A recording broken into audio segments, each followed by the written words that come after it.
32% നിന്ന് ഒറ്റയടിക്ക് 42% ഡിവിസിബിൾ പൂളിലെ സംസ്ഥാനങ്ങൾക്കുള്ള വിഹിതം വർദ്ധിപ്പിച്ച ആ നിയമം പാർലമെൻറ്റിൽ വയ്ക്കുന്നത് ഫെബ്രുവരി 24, 2015 അന്ന് ഭരണത്തിലുള്ളത് നരേന്ദ്രമോദി ഗവൺമെൻറ്റാണ്. അപ്പം ഈ റിപ്പോർട്ട് വച്ച് പാർലമെൻറ്റ് അംഗീകരിച്ചു കഴിഞ്ഞാൽ പിന്നെ അതിൽ മാറ്റം ബുദ്ധിമുട്ടാണ്. അതുകൊണ്ട് ഈ റിപ്പോർട്ട് പാർലമെൻറ്റിൽ വയ്ക്കുന്നതിന് മുൻപ് തന്നെ മോദി സമ്മർദ്ദം ചെലുത്തിയതായിട്ട് അന്ന് നീതി ആയോഗിൻ്റെ CEO ആയിരുന്ന അനന്ത് സുബ്രഹ്മണ്യൻ ഉൾപ്പെടെ പലരും, അതായത് YV റെഡ്ഡിയെ ഇദ്ദേഹം നരേന്ദ്രമോദി വിളിച്ചു. ഒരു പക്ഷേ അന്ന് ധനമന്ത്രിയായിരുന്ന അരുൺ ജെയ്റ്റ്ലി, പരേതനായ അരുൺ ജെയ്റ്റ്ലിയും അദ്ദേഹത്തോടൊപ്പം പ്രധാനമന്ത്രിയും പങ്കിട്ടെടുത്തിരിക്കാം. ആ ചർച്ചയിൽ പങ്കിട്ടു എന്നാണ് പുറത്തു വരുന്ന കാര്യങ്ങൾ. അതായത് നമ്മൾ ഒരു കാര്യം ഓർക്കണം, അന്നത്തെ നീതി ആയോഗിൻ്റെ വൈസ് ചെയർമാൻ ആയിരുന്ന പനഗാരിയ അധികം താമസിയാതെ ഡീമോണിറ്റൈസേഷനെ തുടർന്ന് അദ്ദേഹത്തിന് മനസ്സിലായി ഇന്ത്യയിൽ കാര്യങ്ങൾ അത്ര ഭംഗിയല്ല, അതായത് ട്രാൻസ്പെറൻ്റ് ആയല്ല ഗവൺമെൻറ് പല കാര്യങ്ങളും ചെയ്യുന്നത്, അല്ലെങ്കിൽ വളർച്ച ലക്ഷ്യമിട്ടല്ല രാഷ്ട്രീയ ലാക്കുകളോടെയാണ് പല കാര്യങ്ങളും ഇവിടെ ഇന്ത്യയിൽ ചെയ്യുന്നത് എന്ന് മനസ്സിലാക്കിക്കൊണ്ടായിരിക്കണം നീതി ആയോഗിൻ്റെ ആദ്യത്തെ വൈസ് ചെയർമാനായിരുന്ന പനഗാരിയ തന്നെ ഇന്ത്യ വിട്ട് അദ്ദേഹത്തിൻ്റെ അമേരിക്കൻ ലാവണത്തിലേക്ക് തിരിച്ചു പോയത്.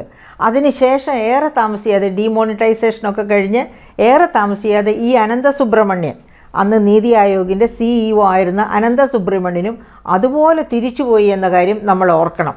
അപ്പം അനന്ത സുബ്രഹ്മണ്യനോടും പിന്നെ CEO ആയ അനന്ത സുബ്രഹ്മണ്യനും അതുപോലെ നീതി ആയോഗിലുള്ളവരാരും തന്നെ ഇങ്ങനെ ഒരു ഫിനാൻസ് കമ്മീഷൻ്റെ തീരുമാനത്തെ ഈ 42% സംസ്ഥാനങ്ങൾക്ക് കൈമാറണം എന്ന തീരുമാനത്തെ ഏതെങ്കിലും തരത്തിൽ ഡൈല്യൂട്ട് ചെയ്യാൻ താല്പര്യപ്പെട്ടില്ല എന്നാണ് പുറത്തു വരുന്ന വാർത്തകൾ. അപ്പം അതിലൊരു കാര്യമുണ്ട്, ഈ ഫെഡറൽ പ്രിൻസിപ്പിൾസ് നമ്മൾ നോക്കുമ്പോൾ, ഡെവല്യൂഷൻ പ്രിൻസിപ്പിൾസ് നമ്മൾ നോക്കുമ്പോൾ ഏറ്റവും ഗ്യാപ്പ് കുറഞ്ഞത്, അതായത് 45% ചെലവുകൾ അമേരിക്കയിൽ, ഞാൻ ഇവിടുത്തെ കാര്യം ഞാൻ പറഞ്ഞല്ലോ, 59% ചെലവുകൾ സംസ്ഥാനങ്ങൾക്കാണ്, 39% വരുമാനമേ സംസ്ഥാനങ്ങൾക്കുള്ളൂ ഇന്ത്യയിൽ. മറിച്ച് അമേരിക്കയിലാണെങ്കിൽ 45% ചെലവുകൾ സംസ്ഥാനങ്ങൾക്കാണെങ്കിൽ 44% വരുമാനവും സംസ്ഥാനങ്ങൾക്കാണ്. അതായത് അവിടെ ഡെവല്യൂഷനിൽ വളരെ നേരിയ വ്യത്യാസമേ കേന്ദ്രവും സംസ്ഥാനങ്ങളും തമ്മിലുള്ളൂ എന്നർത്ഥം. അപ്പോൾ അങ്ങനെയുള്ള ഒരു രാജ്യത്തെ ഫിസ്ക്കൽ രീതികളൊക്കെ പഠിച്ച് വന്ന ഈ പറയപ്പെട്ട അനന്ത സുബ്രഹ്മണ്യനോ അല്ലെങ്കിൽ പിന്നെ പനഗാരിയയ്ക്കോ ഇന്ത്യയിൽ നടക്കുന്ന കാര്യങ്ങൾ അത്ര കണ്ട് ട്രാൻസ്പെറൻ്റ് ആണെന്ന് ഒരിക്കലും തോന്നിയിട്ടുണ്ടാവില്ല. അതായിരിക്കണം അവർ രണ്ടുപേരും തിരിച്ചുപോയി എന്നുള്ളതും കൂടി നമ്മൾ ഇത്തരുണത്തിൽ, അതായത് ടേം തീരുന്നതിന് മുൻപ് BJP ഗവൺമെൻറ് കൊണ്ടുവന്നതാണ് അവരെ രണ്ടുപേരെയും. ടേം തീരുന്നതിന് മുൻപ് അവർ തിരിച്ചുപോയി. ഇപ്പോൾ കേൾക്കുന്നുണ്ട് ഒരു പക്ഷേ പനഗാരിയ 16th ഫിനാൻസ് കമ്മീഷൻ ചെയർമാനായിട്ട് വരുന്നെങ്കിൽ വരട്ടെ, നമുക്ക് സന്തോഷം തന്നെ. കാരണം അദ്ദേഹം ആ അമേരിക്കൻ സിസ്റ്റത്തിൽ നിന്ന് വരുന്നതുകൊണ്ട് അതിൻ്റേതായ മാറ്റങ്ങൾ ഒരു പക്ഷേ ഇന്ത്യയിലും കൊണ്ടുവരാൻ കഴിഞ്ഞേക്കും. ഞാൻ പറഞ്ഞല്ലോ, ഫെഡറൽ റിസോഴ്സ് ഡിവിഷനിൽ അമേരിക്കയാണ് ഏറ്റവും ഉചിതമായ തരത്തിൽ റിസോഴ്സ് ഡിവിഷൻ നടത്തുന്ന ഫെഡറൽ രാജ്യം.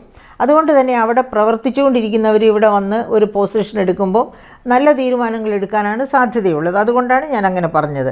അപ്പോൾ അങ്ങനെ ഈ നരേന്ദ്രമോദി ശരിക്കും 42% വെട്ടിക്കുറച്ച്, അതായത് 32 നിന്ന് ഒറ്റച്ചാട്ടത്തിന് 42 വെട്ടിക്കുറയ്ക്കണമെന്ന് അദ്ദേഹം വളരെ ശക്തിപൂർവ്വം സമ്മർദ്ദം ചെലുത്തി.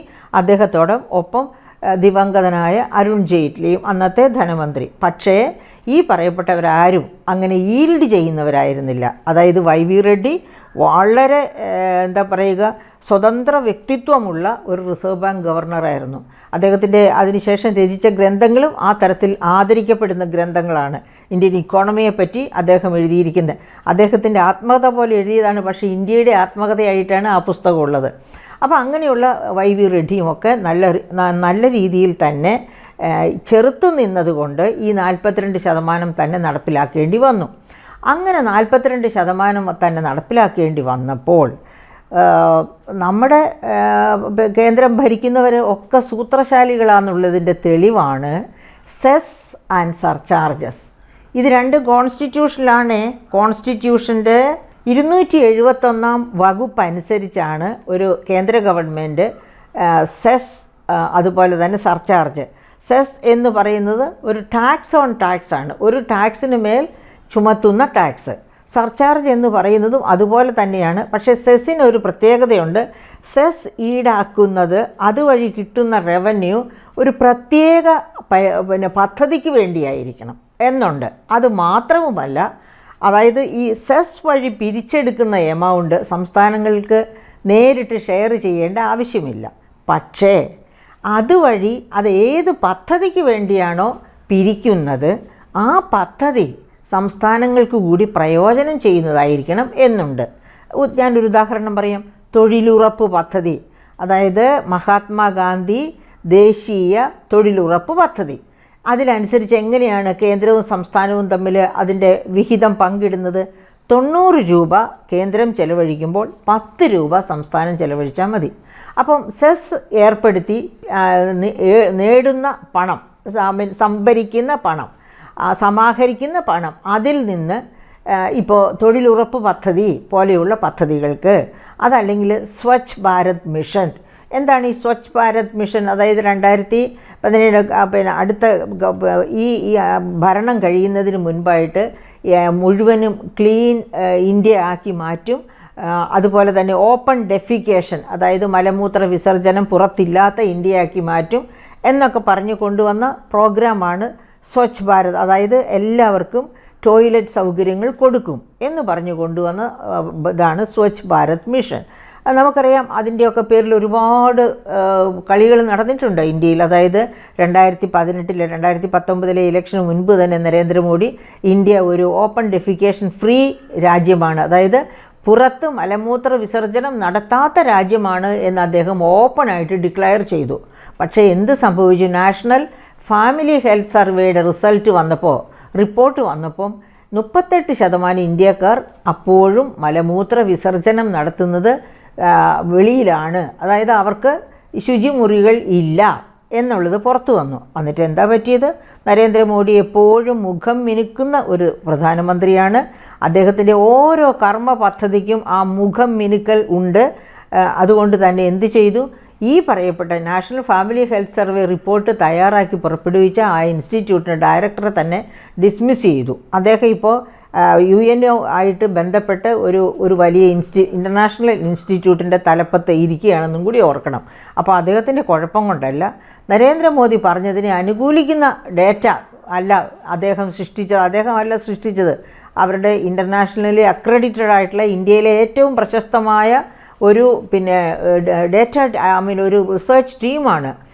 ഗവൺമെൻറ് ഓഫ് ഇന്ത്യയുടെ തന്നെ ഒരു റിസർച്ച് ഇൻസ്റ്റിറ്റ്യൂട്ടാണ്. പക്ഷേ ഗവൺമെൻറ് ആവശ്യപ്പെടുന്ന തരത്തിൽ ഡേറ്റ പ്രൊവൈഡ് ചെയ്തില്ല. അല്ലെങ്കിൽ Narendra Modi India open defecation free ആണ്, മലമൂത്ര വിസർജനം വെളിയിലില്ല എന്ന് തീർത്ത് പ്രഖ്യാപിച്ചതിന് ശേഷവും 38% പേര് മലമൂത്ര വിസർജനം വെളിയിൽ നടത്തുന്നു എന്ന റിപ്പോർട്ട് പുറത്തു കൊണ്ടുവന്നു. അതാണ് അദ്ദേഹത്തെ രോഷാകുലനാക്കിയത്. അപ്പോൾ ഗവൺമെൻറ്റിന് വേണ്ടി ഡേറ്റ കുക്ക് ചെയ്യണം, ആരും ഡേറ്റ സൃഷ്ടിക്കണം, ഗവൺമെൻറ് ആഗ്രഹിക്കുന്ന തരത്തിൽ, ഗവൺമെൻറ്റിനെ പൊക്കി കാണിക്കുന്ന തരത്തിൽ വേണം എന്നുള്ളതാണ് ഇവരുടെയൊക്കെ എല്ലാ ഗവൺമെൻറ്റുകളുടെയും താല്പര്യം. അങ്ങനെയാണ്. എന്ന് വെച്ചാൽ ഡെമോക്രസി അത്ര കണ്ട് ജീർണിച്ചു തുടങ്ങി, അന്തസത്ത നഷ്ടപ്പെട്ടു തുടങ്ങി എന്നർത്ഥം. അംബേദ്കറോ അല്ലെങ്കിൽ ജോർജ് വാഷിങ്ടനോ അല്ലെങ്കിൽ എബ്രഹാം ലിങ്കണോ ഒക്കെ ഇത്തരം ഡെമോക്രസിയെപ്പറ്റി കേട്ടാൽ, അറിഞ്ഞാൽ വലിയ ദുഃഖത്തോടുകൂടി അവർ തല താഴ്ത്തും. കഷ്ടമേ, അധിക തുങ്ക പദത്തിലെത്ര ശോഭിച്ചിരുന്നൊരു രാജ്ഞി കണക്കയേ നീ എന്ന്. അതാണ് കുമാരനാശാൻ അദ്ദേഹത്തിൻ്റെ ഒരു കവിതയിൽ പാടുന്നതാണ്.